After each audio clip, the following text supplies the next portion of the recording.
people, that ye be not partakers of her sins, and that ye receive not of her plagues. Now, Second Corinthians 6:17, as far as come out of her, it's not speaking, because we just read that.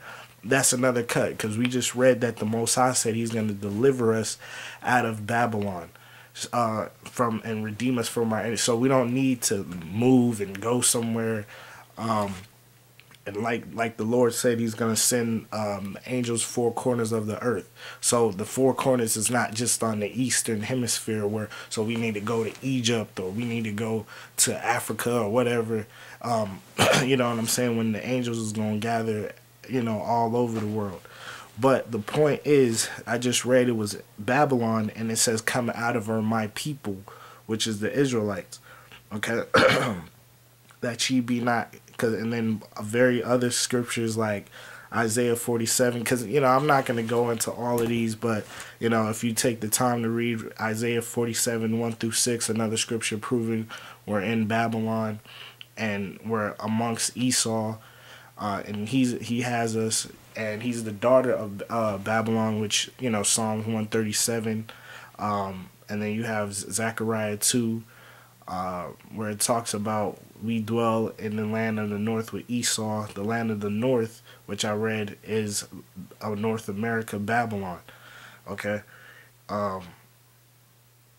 So, yeah, come out of her, my people, so proving that we're in Babylon. So this Babylon is not talking about ancient Babylon, because if we're in the Babylon that's going to be destroyed, Jeremiah 50, we're in that Babylon.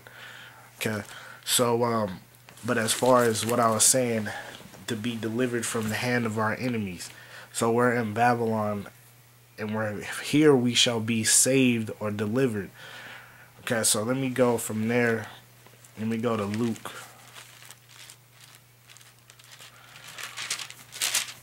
So, so it can plainly speak. Okay, so this is Luke 1:68. Blessed be the Most High Power of Israel, for He hath, let me make sure. Yeah, okay. For He hath visited and redeemed His people, like I just said.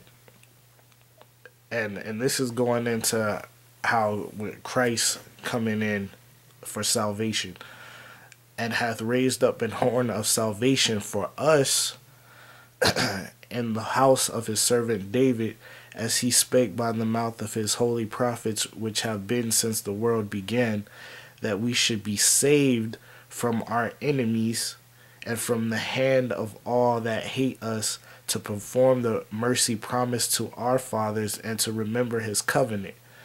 Okay? Let me keep reading.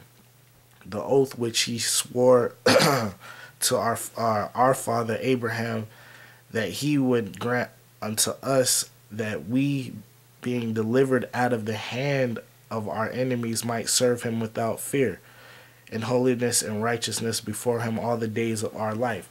So again, if you, for those that be trying to use Galatians 3, but this is our father Abraham. So the nations, what are you going to be saved from? You who are your enemies? If you're the Israelites' enemies, according to the Bible, who, you know what I'm saying? Who do you need to be saved from? So it doesn't make sense. Like I'm gonna get in Jeremiah 3:23. Salvation is hoped for the nations, but there's only salvation in Israel, which I'm gonna get that when I go into the nations. But verse 76, and thou child shall be called the prophet of the highest, for thou shalt go before the face of the Most High, to prepare His ways, to give knowledge of salvation unto His people by the remission of their sins. It says to give knowledge of salvation unto His people by the remission of their sins. Okay? So, I mean, that's plain, but it basically cuts into the salvation regarding the sins, and then it also goes into being actually saved, because we were under the Romans at this time, so being oppressed by the Romans. But that we should be saved from our enemies and from the hand of all that hate us. So let me get um, Psalms 44. Psalms 44 and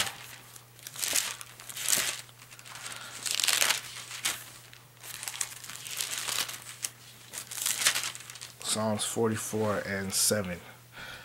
But thou hast saved us from our enemies, and hast put them to shame that hated us. And the Most High we boast all the day long, and praise thy name forever. Okay, so in Yahweh Shem Yahweh Shah, well, he saved us in the past, like with like Egypt and the different captivities, but now he's gonna save us from this captivity, which is America, or the elect. And then just like the scriptures say all throughout Revelation, being saved, our salvation has come, like it say in Revelation 12. Where else? I think Revelation 19. Our salvation is now come. So those are Israelites. Our salvation, the kingdoms of this world have now become our lords. So, like, that's showing you, man. That's showing you that those are Israelites, and not talking about the nations. Okay. Now, from there, let me get Psalms 18. Let's see, Psalms 18 and 3. I will call upon the Most High, who is worthy to be praised, so shall I be saved from my enemies. Okay, so again, like I said, being saved from the enemies. Now, let me get Baruch. So I'm just going in, like I said, I'm just going to go into a few things with a few scriptures concerning just what Israel was saying, salvation being saved from our enemies as a way of salvation, just like like I said, being saved from evil.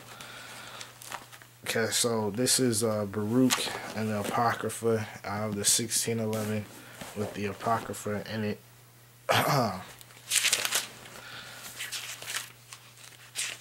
Matter of fact, I'm gonna use the red Apocrypha.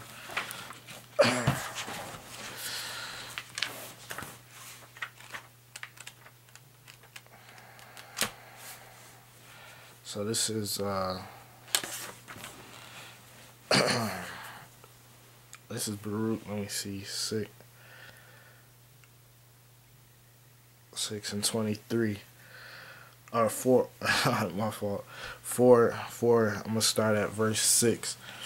Okay, so you were sold, and you can read the whole chapter. You were sold to the nations, not for your destruction, but because ye moved the Most High to wrath, you were delivered unto the enemy. So again, like I brought out in Micah, we supposed to be redeemed in Babylon from our enemies and from all over the world. For ye provoked him that made you by sacrificing unto devils and not to the Most High. Ye have forgotten the everlasting power that brought you up, and ye have grieved Jerusalem that nursed you. Okay. For when she saw the wrath of the Most High coming upon you, she said, Hearken, O ye that dwell about Zion, the Most High hath brought upon me great mourning, for I saw the captivity of my sons and daughters, which the everlasting brought upon them. With joy did I nourish them, but sent them away with weeping and mourning. Let no man rejoice over me, a widow and forsaken of many, who for the sins of my children am left desolate, because they departed from the law of the Most High. So again, for all you people out there that say the law is done away with and all this we went into captivity after the Lord died. after the Lord died. So that's another way of showing that even the Lord taught the law, and to show that, if it was just faith and all this, we just have faith, and we don't, the law's done away with, and Paul and the letters of Paul, but that's all before going into captivity, coming to the Americas. So it shows you that we would still be just like that we would still be under the curses of Deuteronomy 28:15 through 68. But the point being 15, leaving the commandments. So every time we left the commandments of the Most High, the law of the Most High, we came into captivity. So let me read that again. Let no man rejoice over me, a widow and forsaken of many, who for the sins, which sin is transgression of the law, of my children am left desolate, because they departed from the law of the Most High.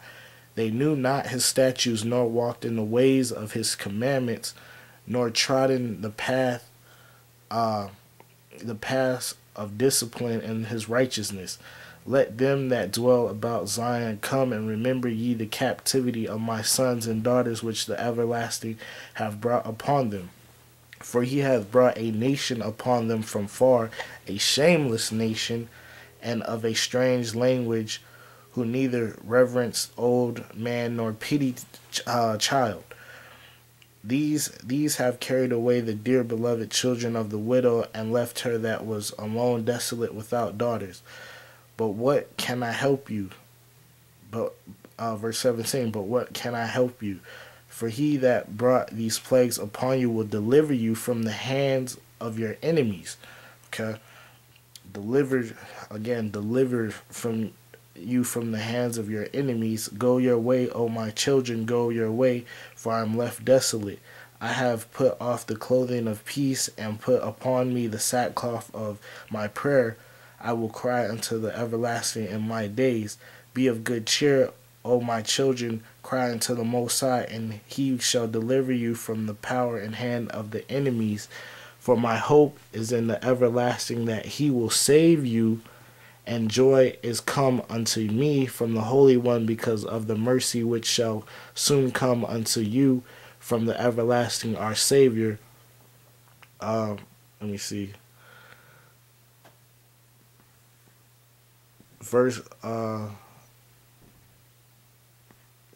okay, yeah, I'm going to 24 actually. For I sent you out with mourning and weeping, but the Most High will give you to me again with joy and gladness forever. So again, every time we went into captivity, we came back to Israel, but this time this is proven also into these last days, because the next time the Israelites go back to Israel, they're not going to go into captivity anymore. Okay. Verse 24, like as now the neighbors of Zion have seen your captivity, so shall they see shortly your salvation from our power, which shall come upon you with great glory and brightness of the everlasting. So just like what is that? Zephaniah. Let me see real quick. So, which I'm gonna get those scriptures as well, like showing that the nation shall see. That's also salvation. That I shall see the salvation of the Most High.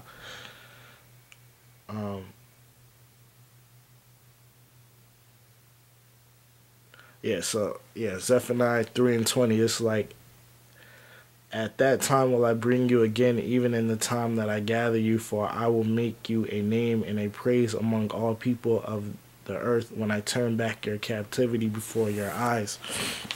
But also, Wisdom of Solomon. Let me get that. This is Wisdom of Solomon 5. Because then shall the righteous start at the top. Then shall the righteous man stand in great boldness before the face of such as have afflicted him and made no account of his labor. So the righteous, that's what we're doing now. We out, teaching and everything like that, and in the face of them that